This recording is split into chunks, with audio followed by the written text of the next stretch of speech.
ഞാൻ രാവിലെ അവിടെ നമ്മൾ വണ്ടി ലോക്കൽ അടിക്കുമ്പോൾ ഞാൻ പേപ്പർ വായിച്ചിരിക്കുമ്പോൾ ഈ വണ്ടി തൊട്ട് മുന്നിൽ കിടക്കുന്നുണ്ട്. അവൻ ഇങ്ങനെ സീറ്റിൽ കൈ വെച്ച് ഇങ്ങനെ കിടക്കുന്നുണ്ട്. അപ്പം ഞാൻ പുതിയ വണ്ടി ആയതുകൊണ്ട് അതിനോട് ഇതെല്ലാം ടയറും കാര്യങ്ങളൊക്കെ നോക്കി നിൽക്കുകയാണ്.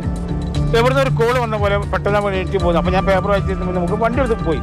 ജസ്റ്റ് 2 പെണ്ണുങ്ങൾ വന്ന് എൻ്റെ വണ്ടിയിൽ കയറി. ആ വണ്ടി എടുത്ത് ഞാൻ വരുമ്പോൾ 600 മീറ്റർ 1.5 കിലോമീറ്റർ അടിച്ചുകൊണ്ട് 600 മീറ്ററിനുള്ളിൽ ഞാൻ പുറകിൽ വരുമ്പോഴേക്കും അവിടെ അടി കഴിഞ്ഞു. ആ അടി വണ്ടി തിരിച്ചിട്ട് ഇവൻ ഫോൺ ചെയ്ത് നിൽക്കുന്നത് എനിക്കറിയില്ലായിരുന്നു. അന്ന് അപ്പം അടിക്കരുത് ഞാൻ. ഇവൻ ഫോൺ ചെയ്ത് നിൽക്കും. ഞാൻ വേറെ ആളെ വണ്ടി വിളിക്കാതെ. അപ്പോൾ ഇവൻ നവാസ് കമന്ന് ചെളിയിൽ കിടക്കുന്നുണ്ട് വണ്ടിയിൽ. സ്ട്രൈറ്റ് റോഡ് വളവിൽ നമുക്ക് പറയാം, ഫാക്ടറിയോട് വളവുണ്ട്. അവിടെ ആണെങ്കിൽ നമുക്ക് പറയാം വളവിൽ അടിച്ചു എന്ന് പറയാം. ഇത് ഡയറക്റ്റ് മനഃപൂർവ്വം പോയി ചെയ്ത കൊലപാതകമാണിത്. അപ്പോൾ കൊലപാതകമല്ലേ? ആക്സിഡന്റ് ആകുമ്പോൾ ഓടിപ്പോയി നമ്മൾ എടുക്കുമല്ലോ.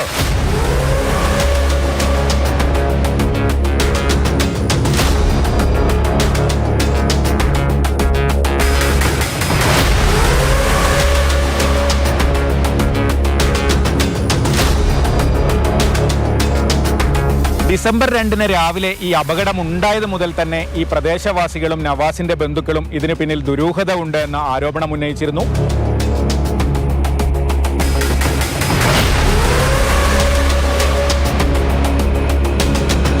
ഈ ആസൂത്രിതമായ വാഹനാപകടം ഈ എസ്റ്റേറ്റ് റോഡിൽ നടക്കുന്നത് ഏതാണ്ട് 8:25 കൂടിയാണ്. അതിന് 1 മണിക്കൂർ മുൻപ് 7:25 മുതൽ ഇവിടെ ആ ജീപ്പ്, താർ ജീപ്പ്, അപകടമുണ്ടാക്കിയ താർ ജീപ്പ് ഇവിടെ നിർത്തിയിട്ടിരുന്നു.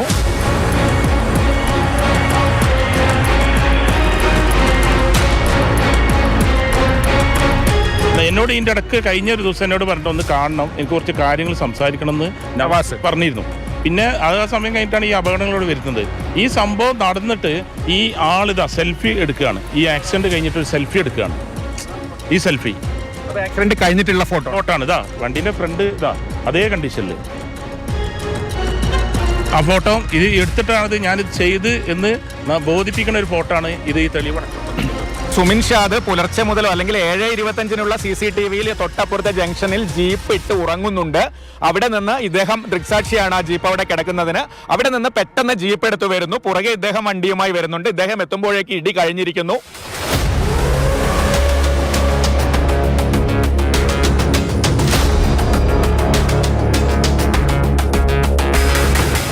വളരെ സ്ട്രെയിറ്റ് ആയിട്ടുള്ള റോഡ്, ഇപ്പുറത്തും വളരെ നേരെയുള്ള റോഡാണ്. കാണാതെ കൂട്ടിയിടിക്കുന്ന ഒരു സാഹചര്യമില്ല.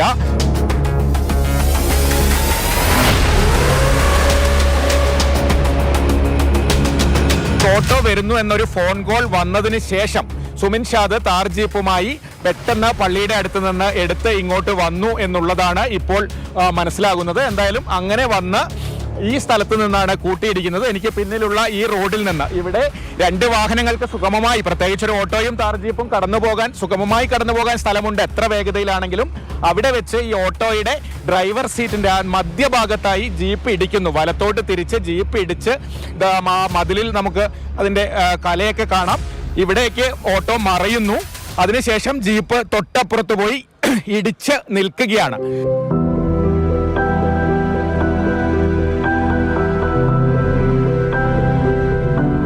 അവന് ഈ നാട്ടുകാരുടെ പ്രിയപ്പെട്ട വ്യക്തിയാ നവാസ്. അതുപോലെ എൻ്റെ മകനും. നവാസിനെ താർ ജീപ്പ് ഇടിച്ച് കൊലപ്പെടുത്തിയ സുമിൽ ഷാദിൻ്റെയും അജിൻ ഷാദിൻ്റെയും ഉപ്പ സുൽഫിക്കർ നടത്തിയിരുന്ന ഹോട്ടലാണ് ഇത്. ഇന്നലെ പ്രതിഷേധത്തിൻ്റെ ഭാഗമായി ആളുകൾ ഈ ഹോട്ടലിൻ്റെ ഗ്ലാസ്സൊക്കെ അടിച്ച് തകർത്തിരുന്നു. ആ ദൃശ്യങ്ങളാണ് കാണുന്നത്. ഇന്നലെ വൈകിട്ടായിരുന്നു, അതായത് നവാസിൻ്റെ സംസ്കാര ചടങ്ങുകളൊക്കെ കഴിഞ്ഞതിന് ശേഷം പ്രതിഷേധവുമായി എത്തിയ ആളുകളാണ് ഹോട്ടൽ അടിച്ച് തകർത്തത്.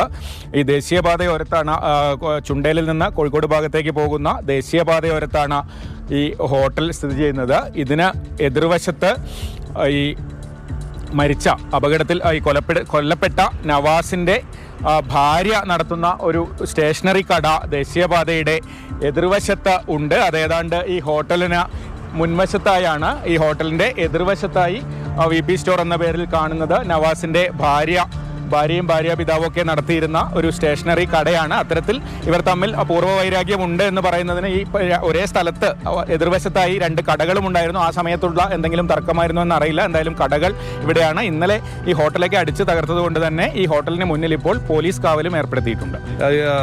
ചെറിയതായിട്ട് ഫാമിലി ഇഷ്യൂ ഒക്കെ ആയിട്ട് ബന്ധപ്പെട്ട് ഗ്രഡ്ജ് ഉണ്ടായിരുന്നു. പക്ഷേ മെയിനായിട്ടുള്ള ഇഷ്യൂ ബിസിനസ്സുമായിട്ട് ബന്ധപ്പെട്ടിട്ടുള്ളതാണ് മനസ്സിലാവും. റീസെൻ്റ് ആയിട്ട് ഒരു ഇൻസിഡൻറ്റ് ഉണ്ടായത് അതിൻ്റെ ഭാഗമായിട്ടുള്ള എനിമിറ്റിയാണെന്നാണ് മനസ്സിലാവുന്നത്. അത് നമ്മൾ ബാക്കിയുള്ള കാര്യങ്ങൾ അന്വേഷിച്ച് വരുന്നുണ്ട്. ആസൂത്രിതമായ ഒരു അപകടമുണ്ടാക്കി നവാസിനെ കൊലപ്പെടുത്തുകയായിരുന്നു എന്നാണ് ഇപ്പോൾ വ്യക്തമായിരിക്കുന്നത്.